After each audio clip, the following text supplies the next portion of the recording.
ជំរាបសួរមិត្តភ័ក្តិបងប្អូនថ្ងៃនេះខ្ញុំមកនិទានរឿងជាភាសាអង់គ្លេសនិងខ្មែរវាអាចផ្ដល់ផលប្រយោជន៍ដល់បងប្អូនរឿងបក្សីផ្លាស់ជម្រក Bird Change Place of Living ខ្ញុំនិទានជាភាសាអង់គ្លេស There one was a flock of birds that had lived in the forest.They made for living by flying from one place to another place and pick up fruit. They did it habitually until the forest where they lived had nothing left for them. They couldn't find any fruit, so they decided to change the place by flying to other place.At last they had arrived at a small island where was full of fruit. They were so happy and started new life there. There were a lot of fruit fallen down on the ground that made them lazy in flying as before except one bird, unlike the other.This bird didn't pick up the fruit that were near him. He always flew to pick up the fruit at the other place. Because of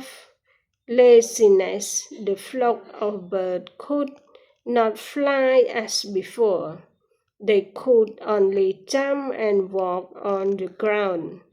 Unfortunately, there was a flood.on that island, which killed all the lazy birds except the hard-working bird that could fly. ខ្ញុំនិទានជាភាសាខ្មែររឿងបក្សីផ្លាស់ជម្រកមានវេលាមួយមានបក្សីមួយហ្វូងនៅក្នុងព្រៃអាស្រ័យលើការហោះហើររកបេះផ្លែឈើធ្វើអាហារពួកគេត្រូវហើរពីកន្លែងមួយទៅកន្លែងមួយដើម្បីស្វែងរកផ្លែឈើពួកគេតែងមានទម្លាប់ធ្វើបែបនេះរហូតដល់ព្រៃដែលពួកគេរស់នៅលែងមានផ្លែឈើស៊ីដោយរកចំណីមិនបានពួកគេក៏សម្រេចចិត្តផ្លាស់ទីលំនៅហើរពីកន្លែងមួយទៅកន្លែងមួយទៀតទីបំផុតបានទៅដល់កោះមួយដែលពោរពេញទៅដោយដំណាំផ្លែឈើច្រើនស្អិតស្កះពួកគេសប្បាយចិត្តយ៉ាងខ្លាំងហើយបានចាប់ផ្ដើមជីវិតថ្មីនៅទីនោះដោយផ្លែឈើជ្រុះពេញដីធ្វើឲ្យបក្សីទាំងអស់លែងខ្វល់ខ្វាយក្នុងការហើរទៅរកចំណីនៅកន្លែងឆ្ងាយពីខ្លួនដូចមុនទៀតលើកលែងតែបក្សីមួយគត់ដែលខុសប្លែកពីគេវាមិនរើសផ្លែឈើនៅក្បែរខ្លួនវាស៊ីទេវាតែងហើរទៅបេះផ្លែឈើនៅកន្លែងផ្សេងខុសពីបក្សីឯទៀតដោយការខ្ជិលច្រអូសបានធ្វើឲ្យបក្សីមួយហ្វូងនោះលែងចេះហើរដូចមុនចេះតែលោតនិងដើរលើដីវាសនាអាក្រក់ថ្ងៃមួយទឹកជន់លិចកោះផ្លែឈើទាំងមូលធ្វើឲ្យបក្សីខ្ជិលច្រអូសទាំងនោះលង់ទឹកស្លាប់អស់ទៅនៅសល់តែបក្សីមួយឧស្សាហ៍ប៉ុណ្ណោះដែលអាចហើររួច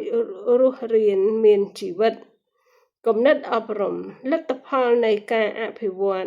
និងភាពខ្ជិល